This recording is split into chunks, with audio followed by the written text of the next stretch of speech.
আল্লাহ যে আমাদের সময় দিয়েছেন, আপনি গড়ি কিনে পাবেন, সময় কিনে পাবেন। আল্লাহ বলছে ওয়াল ফাজরি, কিসের কসম? ফজরের কসম। ওয়াল আসরি, কিসের কসম? আসরের কসম। সময়ের কসম করছে কে? আল্লাহ। ওয়াদ্দুহা, দুপুরবেলার কসম। আল্লাহ দেখেন সময়ের কসম করতেছে। আপনি বলেন আল্লাহর কসম। আল্লাহ কখনো ফজরের কসম, কখনো আসরের কসম, কখনো দুপুরবেলার কসম। কেন? সময় তুই কিনে পাবি না, গড়ি কিনে পাবি। সেজন্য আইসিইউতে গেলে দেখবেন অক্সিজেন নিতে পারছে, কিন্তু আপনার মতো পারছে না। সেই কারণে একদিনে বিল উঠছে 30,000, 40,000, 50,000। আর আল্লাহ সেই সময়টা আপনাকে আমাকে ফ্রিতে দিয়ে দিয়েছে। আর এই সময় অপচয় করতেছি আমরা কি দেখে? এই খেলা দেখে। 1 নম্বর হচ্ছে সময় অপচয়। 2 নম্বর, এই সময়ের ব্যাপারে আল্লাহ জিজ্ঞেস করবে, এই সময়গুলো তুমি কি করছো, এটা কে জিজ্ঞেস করবে? তা আমাদের আপনাদেরকে সাবধান করতে হবে না? 2 নম্বর, জুয়ার আসর। আল্লাহ বলতেছেন ইয়া আইয়ুহাল্লাযীনা আমানু, নিশ্চয় হে ঈমানদার শোনো, ইন্নামাল খামার, নিশ্চয় মদ, ওয়াল মাইসির, জুয়া, ওয়াল আনসাব, প্রতিমা, ওয়াল আজলাম, ভাগ্য নির্ধারণ, লটারি, জুয়া, এগুলা হচ্ছে রিজিসুম মিন আমালি শয়তান। কার কাজ? শয়তানের নাপাকি কাজ। ফাজতানিবুহু, এগুলা থেকে কি থাকো? দূরে থাকো। কেন? লাআল্লাকুম তুফলিহুন, দূরে থাকলেই সফল হবে। আর এগুলার কাছে গেলে দুনিয়াও বরবাদ হবে, আখিরাতও কি হবে? বরবাদ হবে। তাহলে 1 নম্বর সময় অপচয়, 2 নম্বর জুয়ার আসরে প্রবেশ, সেটা অনলাইনের মাধ্যমে হোক, সেটা সরাসরি হোক। 3 নম্বর সতরের গুনাহ। কিসের গুনাহ? সতর। আমার হাবিব বলতেছেন লা ইয়ানজুরুর রাজুল ইলা আওরাতির রাজুল, কোন পুরুষের সতরের দিকে কি করবে না?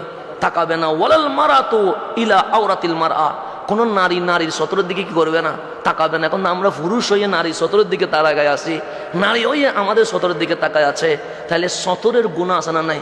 আছে। 4 নম্বর সুখের গুনাহ।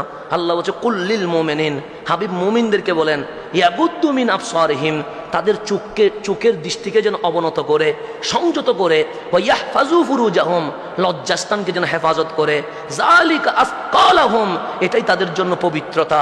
ইন্নাল্লাহ খাবীরুম বিমা ইয়াসনাউন, তারা যা করে তাদের কর্ম সম্পর্কে আমি আল্লাহ কি আছি? অবগত আছি। তাহলে আমাদের 1 নম্বর সময় অপচয়, 2 নম্বর জুয়ার আসর, 3 নম্বর সতরের গুনাহ, 4 নম্বর সুখের গুনাহ, 5 নম্বর জকরা ফাসাদ। বাসে কি বারে নাই? আমার রসুল বলতেছেন ইন্না আবগাদার রিজাল ইলাল্লাহ আলাদ্দুল খিসাম, আল্লাহর কাছে সর্বনিকৃষ্ট ব্যক্তি হচ্ছে যে অহেতুক কি করে? ঝগড়া করে। তারপর রাত জাগা, আপনি রাত জাগতেছেন। 7 নম্বর হচ্ছে নামাজ ত্যাগ করা। 8 নম্বর হচ্ছে বিধর্মীদের অনুসরণ করা।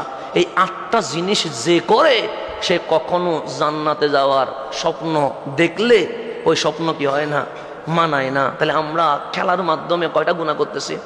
8টা। 1 নম্বর সময় অপচয় করতেছি, 2 নম্বর জুয়ার আসরে সম্পৃক্ত হচ্ছি, 3 নম্বর সতরের গুনাহ করতেছি, 4 নম্বর সুখের গুনাহ করতেছি, 5 নম্বর ঝগড়া ফসাদ করতেছি, 6 নম্বর আমরা রাত জাগতেছি, আর 7 নম্বর নামাজ ত্যাগ করতেছি, 8 নম্বর বিধর্মীদেরকে অনুসরণ করতেছি। এই 8টা অনুসরণের মাধ্যমে আমি আপনি জানান দিচ্ছি আমার কাছে ঈমানের শক্তি কম, বেঈমানের প্রতি আমার আকর্ষণ বেশি। ফারুক আজম বলছে মান তাশাব্বাহা বিকওমিন ফাহুয়া মিনহুম, যে অন্য একটা সম্প্রদায়ের সাথে মিশবে সে তাদের অন্তর্ভুক্ত হয়ে গেছে, তার নিজস্ব আর কোনো আইডেন্টিটি নাই।